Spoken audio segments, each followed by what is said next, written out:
First charges approved in probe into Russia links to U.S. election.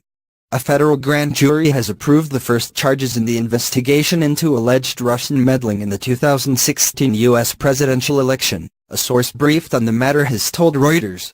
The indictment was sealed under orders from a federal judge, so it was not clear what the charges were or who the target was, the source said, adding that it could be unsealed as early as Monday. The filing of charges by the grand jury in Washington was first reported yesterday by CNN, which said the target could be taken into custody as soon as Monday. U.S. intelligence agencies concluded in January that Russia interfered in the election to try to help President Donald Trump defeat Democratic candidate Hillary Clinton through a campaign of hacking and releasing embarrassing emails, and disseminating propaganda via social media to discredit her campaign. Special counsel Robert Mueller, a former director of the Federal Bureau of Investigation, is investigating whether Trump campaign officials colluded with those Russian efforts.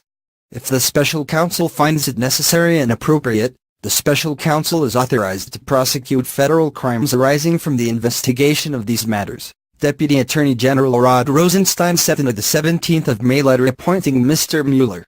Sources familiar with Mueller's investigation said he has used broad authority to investigate links between Trump aides and foreign governments as well as possible money laundering, tax evasion and other financial crimes.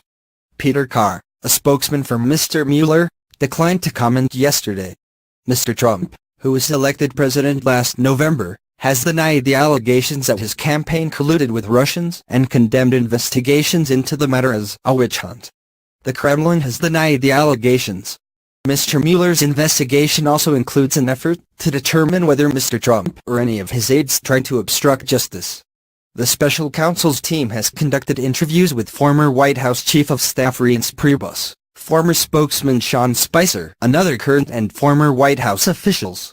In July, FBI agents raided the home in Virginia of Mr. Trump's former campaign manager, Paul Manafort, whose financial and real estate dealings and prior work for a pro-Russian political party in Ukraine are being investigated by Mr. Mueller's team.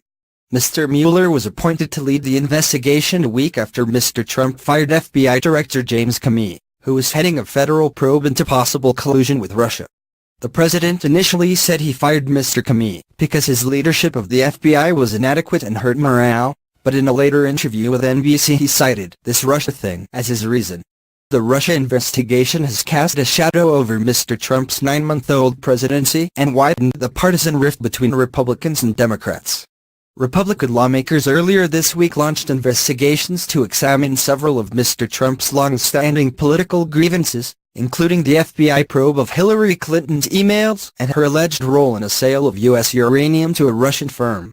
Mr. Mueller's team has also investigated Michael Flynn, who was an advisor to Mr. Trump's campaign and later briefly served as his national security advisor. Mr. Flynn was fired from that post in February after misleading Vice President Mike Pence about the extent of his conversations with Russian Ambassador Sergei Kislyak last year.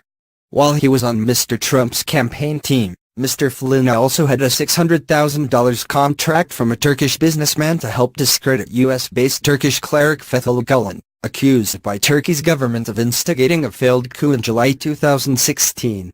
Former CIA Director James Woolsey, who was also an advisor to the Trump campaign, has alleged that Mr. Flynn discussed with the businessman and 2 Turkish government ministers the idea of covertly spiriting Mr. Gulen out of the United States to face charges in Turkey.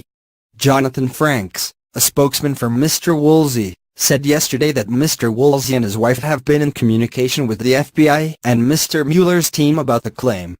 Mr. Woolsey and his wife, Nancy Miller, have responded to every request, whether from the FBI or, more recently, the Office of the Special Counsel, Mr. Franks said in a statement.